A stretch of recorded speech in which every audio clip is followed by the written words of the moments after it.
Hello, and welcome to the Anime Girl Archetype tier list. I'm your host, Natsu-chan, and boy howdy am I qualified for this. Starting off, we have the Tsundere. At this point, most of us know what a Tsundere is. It's a woman pretending to have bipolar disorder. The term Tsundere comes from the Japanese word tsun-tsun, meaning aloof, and dere-dere, meaning love. This is a girl who is either cold at first, but warms up to you over time, or a girl who rapidly alternates between intimacy and standoffish.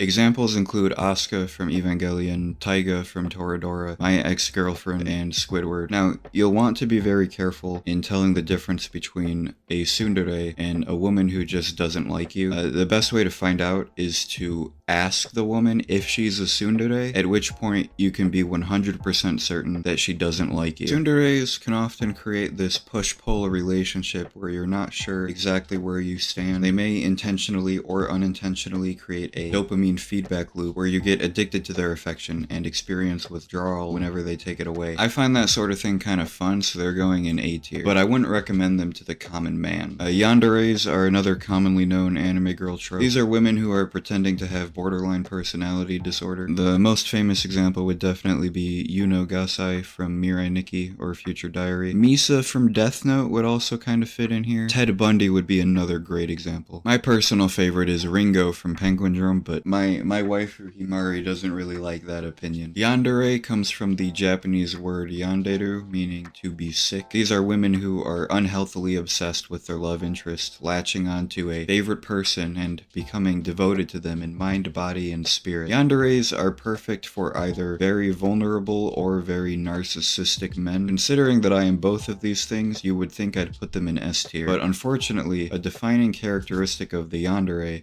is that they might kill you. Unhealthy obsession for another person is often born from idealization. If you as the man so much as breathe in the direction of another woman, you may break the yandere's flawless image that she has in her head, and this will cause her to become very angry. Personally, I don't think death at the hands of a woman is the worst thing ever, so they're going in C tier. Kuudere.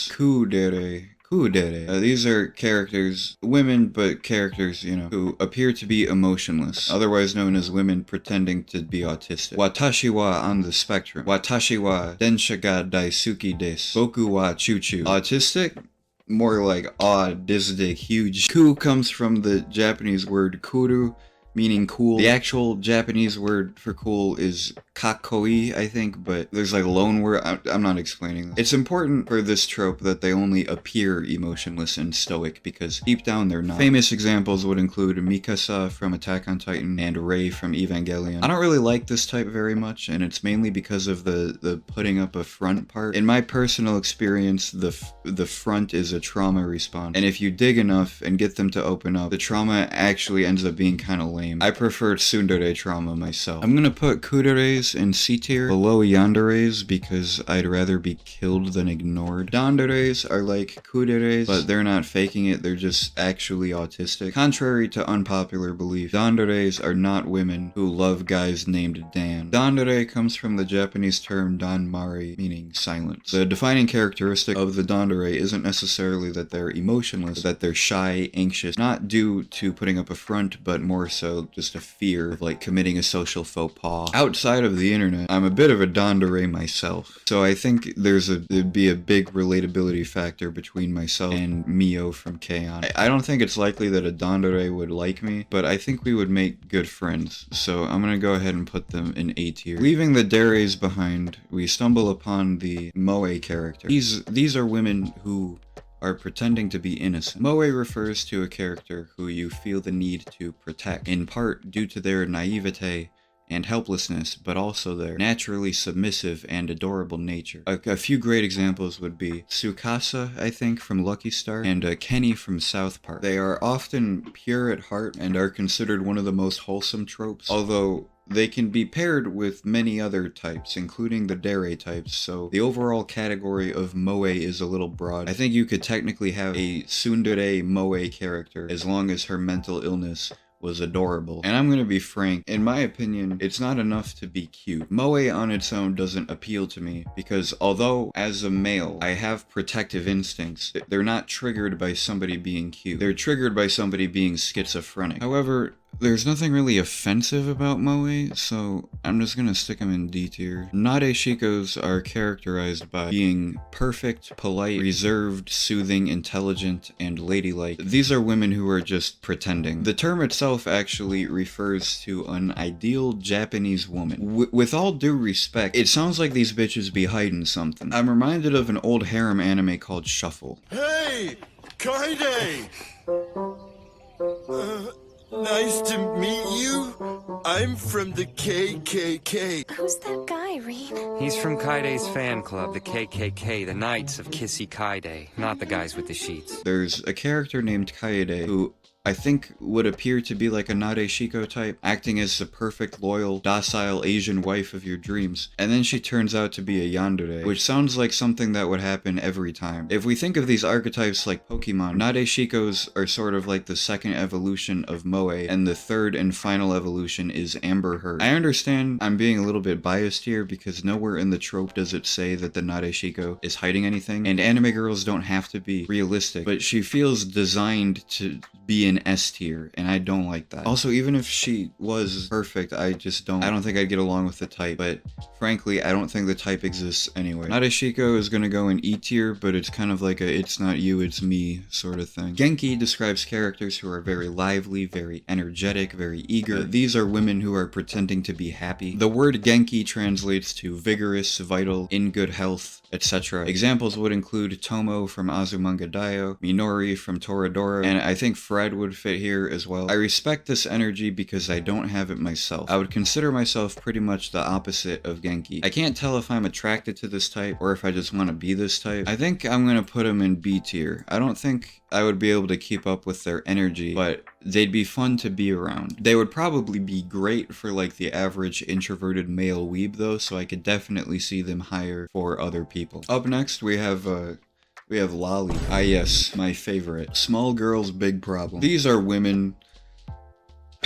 They're not, are they? Legally, I don't think I'm allowed to put lollies in anything besides F tier. In case you don't know what a lolly is, some examples would include Kana from Dragon Maid. I haven't seen that. Neko from Love Live. I also haven't seen that. Etc. Some people really like lollies, and those people are called lolicons. I used to believe lolicon referred to a convention for people who liked lollies, but I've since learned that that convention is prison. The fun thing about lollies is most of the time the lolly archetype is specified to be a girl who only looks young but is actually older, in some cases being 5,000 years older. I don't think that's a good excuse. I don't think the canonical age of the character matters. I think it's all about what they look like. Do they look like a kid or not? So I think I'm going to be assigning the lolly to F tier. Oh yeah, isn't that convenient? But if we look at this from the lolly's point of view, it's not really her fault because in her world she's legally an adult, so it's not fair that nobody's allowed to sleep with her. It would be like banning adult Asian women from porn because they look too neotenous, which I think has happened before. So for this reason, I could see the lolly moving up to E tier or even D tier. And you know, it's not like the lolly trope has to be sexual. It could just be an appreciation for the art style. And you know, I'm not a lolicon, right? But if I was, you know, I'd put them in S tier because, you know, it's like fulfilling, because, you know, it's kind of like fulfilling a niche interest. And I've been rating these tiers like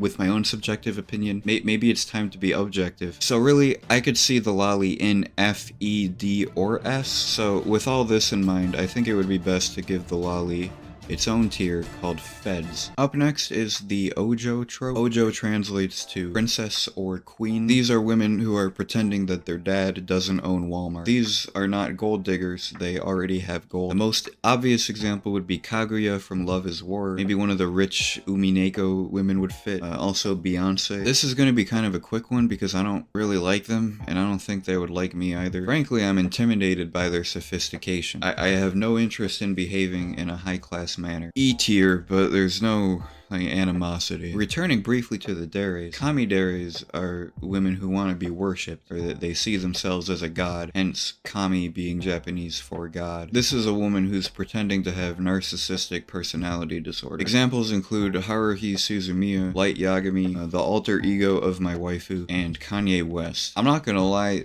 This would be kind of hot. I'm in the like agnostic atheist area of religious beliefs, so I'm basically a free agent. If I meet a girl who seems worthy of my worship and she needs a disciple, then call me Peter, nigga. For some reason, whenever people have a god complex, they usually do something bad, like kill their loved ones or shitpost on Twitter. If I thought I was Jesus Christ, I would just go feed the poor or something. So I like the concept, but I could see the execution being a little bit problematic. I'm gonna go in B tier. Bokukko, not to be confused with a similar word of different vowels and identical consonants. This is just a tomboy, basically. Bokukko comes from boku, which is a Japanese pronoun usually used for boys. These are women who are pretending to be cool. One example would be Ritsu from K-On! I think that's her in the picture, actually. I don't see a lot of these in anime because Japan doesn't really like tomboys. There's another character from Shuffle who I think would kind of fit this, and I'm pretty sure Japan hated her, even though she was like the winner of the harem. Spoilers. So, you don't see a lot of these gals, and I don't really have a lot to say about them. I like them. I'm not sure why I like them. It might come from an autistic desire to not have to deal with feminine traits. I've noticed that myself and other neurodivergent men end up attracting more boyish women because we don't know how to deal with the feminine mind. I'm gonna go ahead and actually put them at the top of A tier. Also, I'm not gay. Bifauxnen, I think that's how you say it. Rather than acting male, Bifauxnen women are androgynous women who either dress like men or could pass as men. It's less about the attitude and more about the aesthetic, from what I can tell, but they'll probably also have the attitude. My favorite example would probably be Utena from Revolutionary Girl.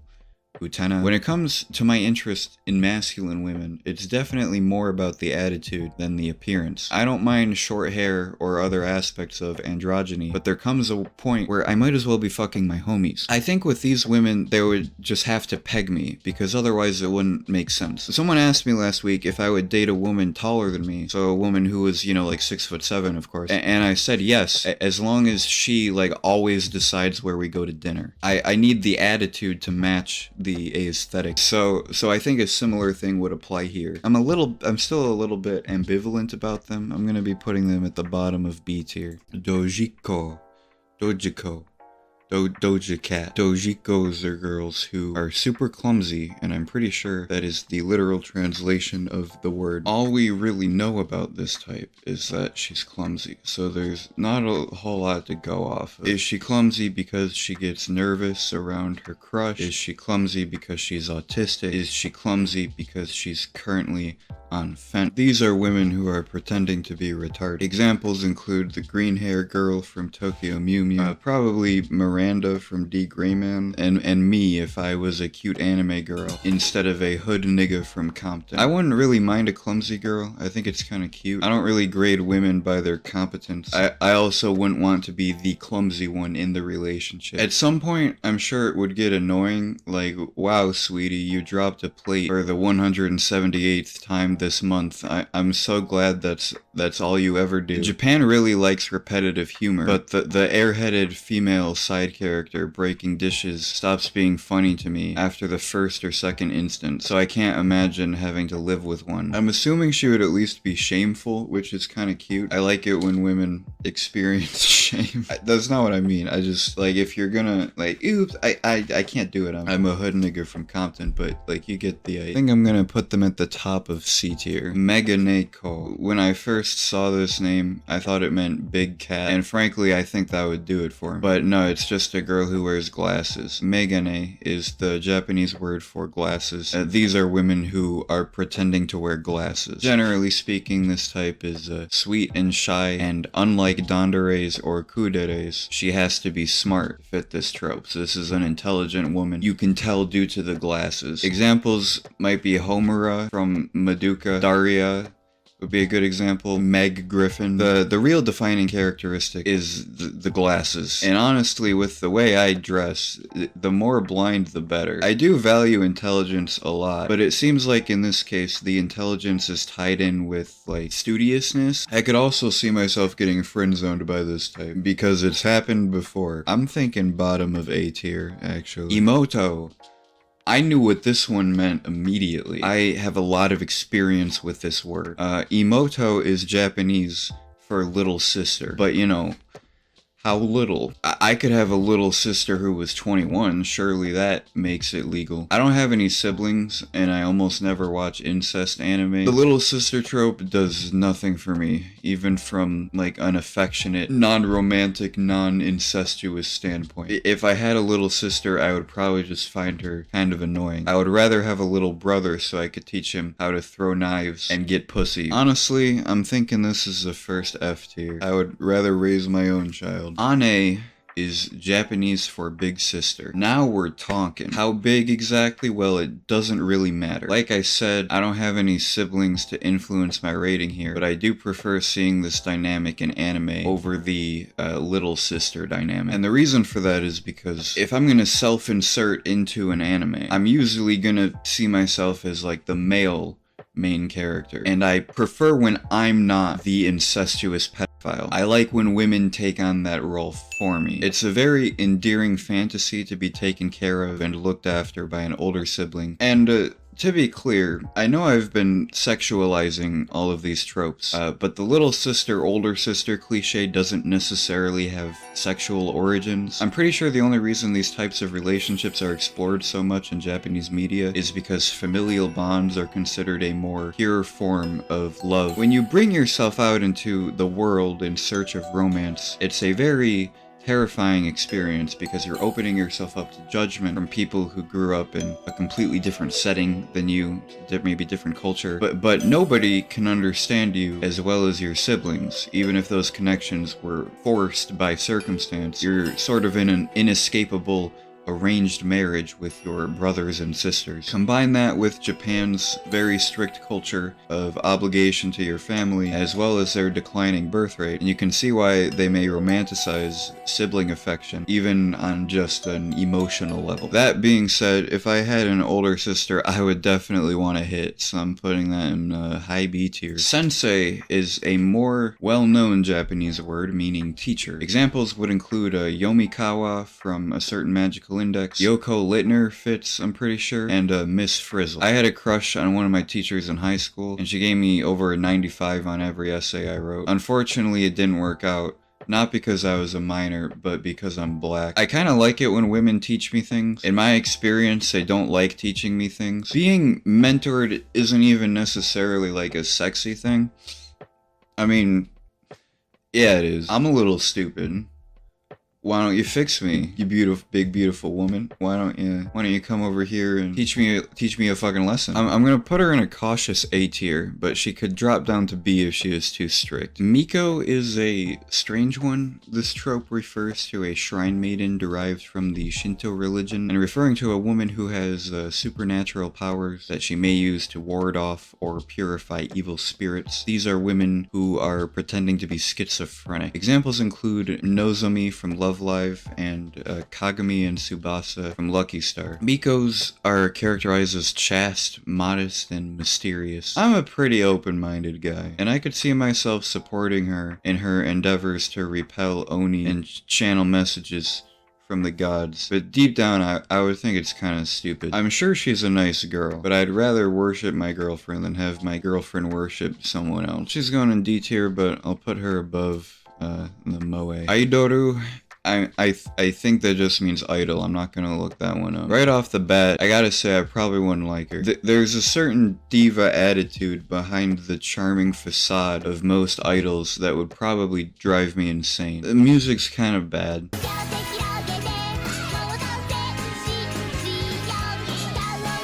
I like a woman who can sing, but I want her to sing good songs. I would have to deal with the fact that her entire male fan base wants to either sleep with her or worship her. She would probably need to be spoiled, which I kind of like doing, but I don't like when it's expected. I'm gonna put her in E tier as a form of negging. So the first thing I did when I saw Chibi was Google Chibi versus Lolly, and what I found was that Chibi refers to an art style depicting characters as hyperbolically small and chubby with a big head. A defining feature of a Chibi is that they're mini. Listen, Your Honor, you say she's 12 years old.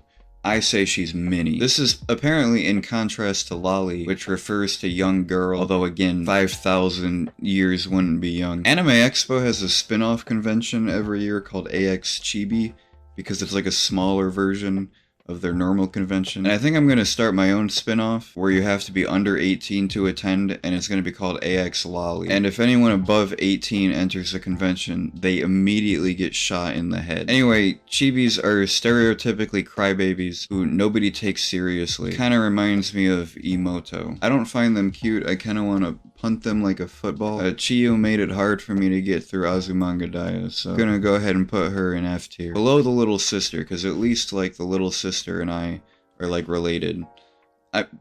Whatever. Finally, the Neko archetype. These are cats who are pretending to be women. Examples would include... There's a lot of examples. It's clear that I have an affiliation with this type. I played Neko Paro when I was like 13. I'm not a furry though. If I was a furry, I would have more money and I would be better at video games. It's kind of convenient that furries are always like an animal that you'd want to fuck. Sorry, that didn't come out right. But I mean, I'm just saying nobody has like an ostrich as their persona. It's always like a cute cat or a fox or a dog. Anyway, I like Nekos. It's just, it would definitely have to be platonic because I don't think I could become sexually stimulated for somebody after cleaning their litter box. I've never caught an STD before, and I don't want to start with fleas. If Neko is just a human wearing cat ears, then that's probably S tier. But otherwise, I don't know. Putting them near the top of B. Mahou Shoujo, the magical girl, is a very commonly known trope. These are women pretending to have multiple personality disorder. Examples include Sailor Moon, Cardcaptor Sakura, the main character of Princess Tutu, and my waifu Himari would kind of fit here, but it depends on the mood she's in. I do generally like these girls. I kind of enjoy the alter ego thing. The magical abilities aspect feels more real than the Shrine Maiden stuff to me. I don't really know why. Something happened in my development where I believe more in magic than I do God. Having a woman by my side who can save my ass with powers sounds pretty cool. Putting them at the top of A tier, let me slide Tsundere down a bit. There you go. Pasokon. Pasokon is a Japanese word that translates to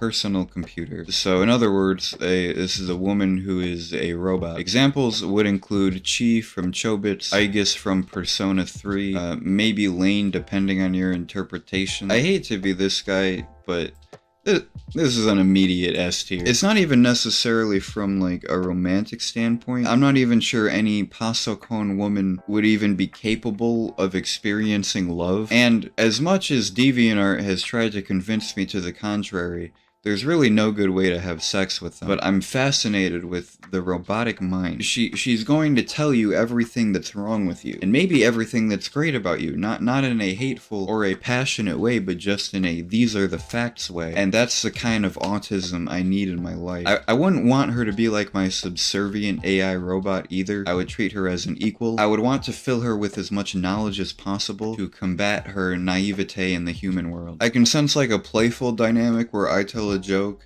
and she doesn't really understand it, and then I try to explain it, but it's pointless. I don't know. S tier.